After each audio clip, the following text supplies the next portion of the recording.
3월 7일 월요일 농부의 무. 어느 마을에 착하고 부지런한 농부가 살고 있었습니다. 어느 해 농부가 무를 심었더니 농사가 어찌나 잘 됐는지 커다랗고 튼실한 무들을 많이 수확하게 되었습니다. 농부는 이 모든 것이 고을을 잘 다스려주는 원님 덕분이라고 생각하고 수확한 무 중에서도 가장 크고 튼실한 것으로 골라 원님께 바쳤습니다. 원님은 농부의 진실한 마음을 무엇으로 보답할까 생각하다 마침 큰 황소 한 마리가 있어 이를 농부에게 주었습니다. 소문은 삽시간에 온 동네에 퍼졌습니다. 그리고 평소에 욕심 많던 농부도 이 일을 알게 되었습니다. 그는 착한 농부가 무를 바쳐 큰 황소를 얻었으니 원님한테 황소를 바치면 더 귀한 것을 받을 것으로 생각했습니다. 그러나 황소를 선물 받은 원님은 그 보답으로 무엇을 줄까 고민하다가 지난번에 착한 농부가 가져다 준 무를 주었습니다. 욕심은 끝이 없습니다. 어떤 하나를 가지려고 필요 이상의 것을 탐하다가 모든 걸 잃게 될 수도 있습니다. 작은 것에 항상 감사하는 마음을 갖는다면 우리의 하루는 어제보다 훨씬 행복할 것입니다. 오늘의 말씀. 우리가 세상에 아무것도 가지고 온 것이 없음에 또한 아무것도 가지고 가지 못하리니 우리가 먹을 것과 입을 것이 있은즉 족한 줄로 알 것이니라. 디모데전서 6장 7절에서 8절. 오늘의 찬송 428장 내 영혼의 햇빛 비치니. 오늘의 만나 가장 축복받는 사람이 되려면 가장 감사하는 사람이 되십시오. 3월 8일 화요일 믿는 마음으로 보다. 걸을 때 균형을 잘 잡지 못하는 어느 환자에게 의사는 균형을 잘 잡도록 물리치료를 받으라고 했습니다. 처음 물리치료를 받던 날 치료사가 말했습니다.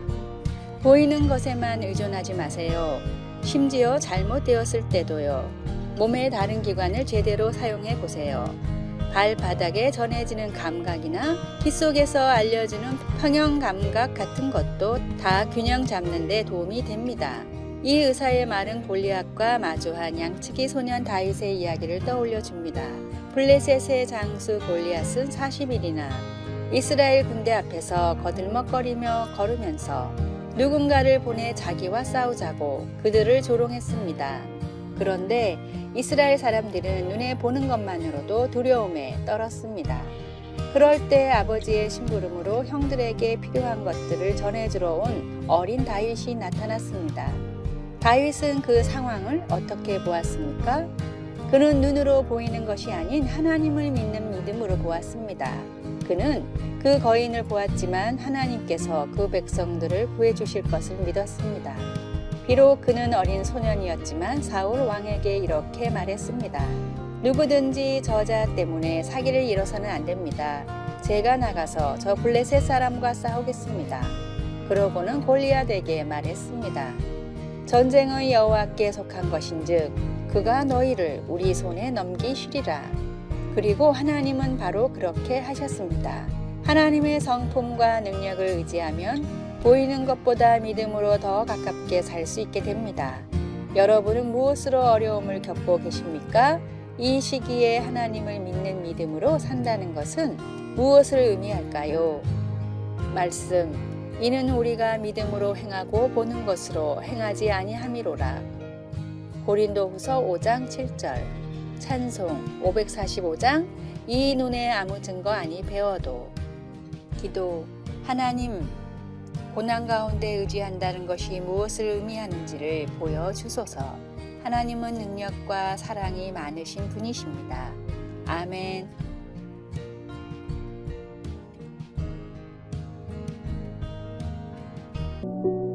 3월 9일 수요일 소용없는 재능.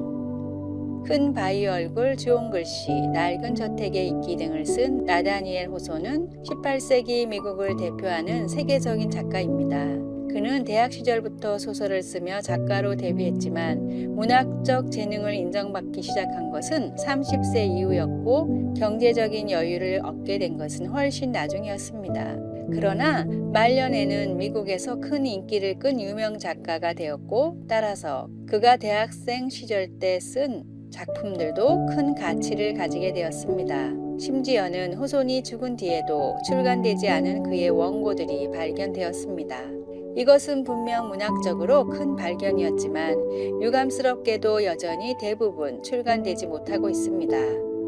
호손이 글을 쓰던 시절에는 아직 타작이란 것이 없어서 모두 손으로 글을 썼는데 그는 지독한 악필이었기 때문입니다. 아무리 눈이 좋고 글씨를 잘 판독하는 전문가가 와도 호손의 원고가 무슨 내용인지 알아낼 수가 없어 결국 출간을 포기하게 된 것입니다. 아무리 작품이 좋아도 글씨를 모르면 읽을 수가 없습니다. 또 읽지 못하는 작품은 의미가 없습니다. 이처럼 아무리 성공을 해도 예수님을 알지 못하면 의미가 없는 인생입니다. 또한 구원을 받았다고 고백하지만 변하지 않는 것도 역시 그렇습니다. 주님이 주신 것들을 주님을 위해 사용하십시오. 오늘의 말씀. 하나님은 이르시되 어리석은 자여 오늘 밤에 내 영혼을 도로 찾으리니 그러면 내 준비한 것이 누구의 것이 되겠느냐 하셨으니. 누가복음 12장 20절. 오늘의 찬송 212장 겸손히 주를 섬길 때. 오늘의 만나 주님과 함께 할 때에만 모든 것이 의미 있는 일임을 알게 하소서. 일과 생활이 궁극적으로 하나님을 위한 헌신이 되게 하십시오.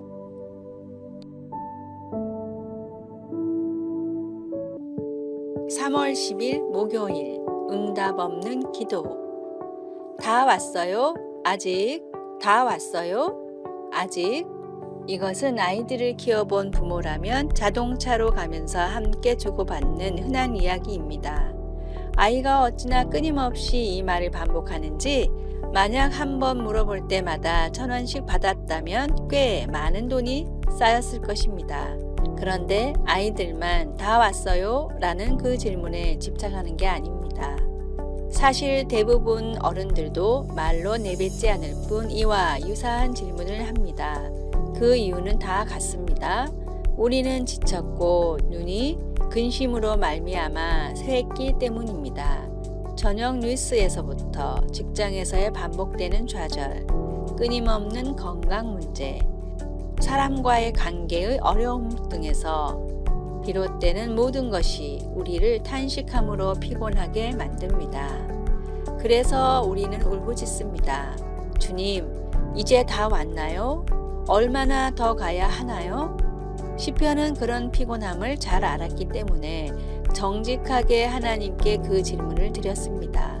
하나님은 자상한 부모처럼 다윗의 간구를 들으시고 자비롭게 받아주셨습니다. 질문할 때 그 어떤 부끄러움도 없었습니다. 이처럼 우리도 담대하게 하늘에 계신 아버지께 나아가 얼마나 더요? 라고 솔직하게 부르짖을 수 있습니다. 그러면 그분은 이렇게 대답하실지도 모릅니다.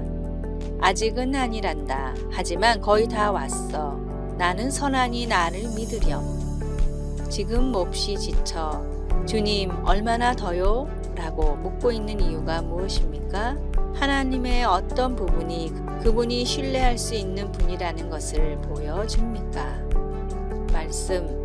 나의 영혼도 매우 떨리나이다. 여호와여 어느 때까지니이까? 시편 6편 3절. 찬송 363장 내가 깊은 곳에서. 기도. 세상의 무거운 짐 때문에 얼마나 더요? 라는 질문이 생깁니다.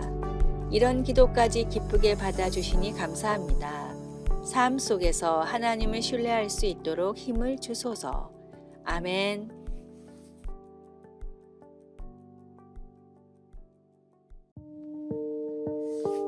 3월 11일 금요일. 할머니의 용서. 문해학교는 어린 시절 초등교육을 받지 못한 어르신들이 한글을 배우는 공간입니다. 문해학교 학생인 박묘순 할머니는 12살 어린 나이에 전라도에서 서울로 상경해 남해 집살이를 시작했습니다. 추운 날씨에도 찬 바닥에서 밥도 제대로 먹지 못하고 주인집 아주머니에게 이유 없는 폭력을 당하기도 하며 지옥 같은 3년을 보냈다고 합니다. 이후 할머니의 오빠가 찾아와 전 재산을 내어주고 나서야 무사히 고향으로 돌아올 수 있었습니다. 이 이야기는 텔레비전 방송 프로그램인 위키즈 on the 블럭에서 한글날 특집으로 방송된 것입니다. 이야기를 듣던 사회자 유재석은 애써 화를 참으며 주인집 분들께 한마디 하시라고 말했습니다. 그런데 박묘순 할머니는 비난과 책망이 아닌 아줌마 편안한 마음으로 잘하고 사십시오. 우리도 잘하고 살겠습니다. 안녕히 계세요. 라며 용서의 말을 남겼습니다. 할머니가 행한 용서는 주변 사람들에게 눈물을 짓게 했습니다. 용서는 인간의 본성이 아니기 때문에 우리 안에는 용서의 마음보다 책임을 따지고 누군가를 비난하려는 마음이 먼저 생깁니다. 또한 용서하는 것이 불공평하게 느껴지기 때문에 행동으로 옮기기가 쉽지 않습니다. 용서는 어렵고 힘든 일이지만 그리스도인들이 가장 먼저 행해야 하는 가치 있는 일임이 틀림없습니다. 서로를 불쌍히 여기며 용서하는 마음을 통해 놀라운 치유의 문이 열리기를 기도하면 좋겠습니다. 오늘의 말씀, 서로 인자하게 하며 불쌍히 여기며 서로 용서하기를 하나님이 그리스도 안에서 너희를 용서하심과 같이 하라. 에베소서 4장 32절. 오늘의 찬송 301장 지금까지 지내온 것. 오늘의 만나, 사랑하는 에너지보다 미워하는 데 필요한 에너지가 더 많은지도 모릅니다. 미움은 미움의 대상도 미워하는 자기 자신도 불태웁니다. 아래의 빨간색 글자 구독을 누르시어 더 많은 전도의 열매를 맺으시기를 기도합니다.